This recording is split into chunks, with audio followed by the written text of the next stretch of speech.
শিক্ষামন্ত্রীর নির্দেশ অমান্য করে কুমিল্লার একটি এসএসসি পরীক্ষা কেন্দ্রে প্রবেশ করে সেখান থেকে ফেসবুক লাইভ করার অভিযোগ উঠেছে কুমিল্লার ২ আসনের সংসদ সদস্য সেলিম ভূঁইয়ার বিরুদ্ধে।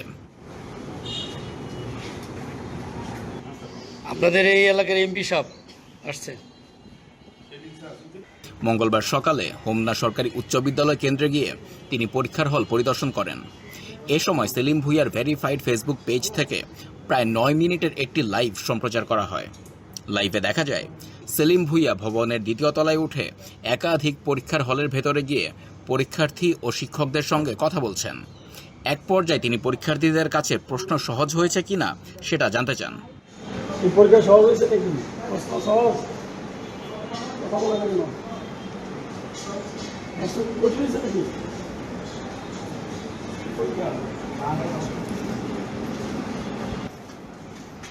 আসসালামু আলাইকুম স্যার, আমি তাজুল ইসলাম, প্রধান শিক্ষক।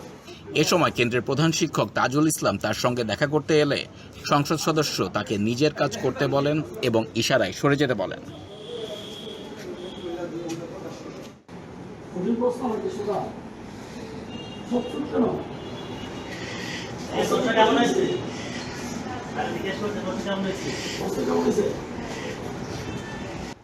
উল্লেখ্য, গত ১২ এপ্রিল ঢাকায় অনুষ্ঠিত এক সভায় শিক্ষামন্ত্রী আ.ন.ম এহসানুল হক মিলন নির্দেশ দেন কোনো জনপ্রতিনিধি পরীক্ষা কেন্দ্রে প্রবেশ করতে পারবেন না।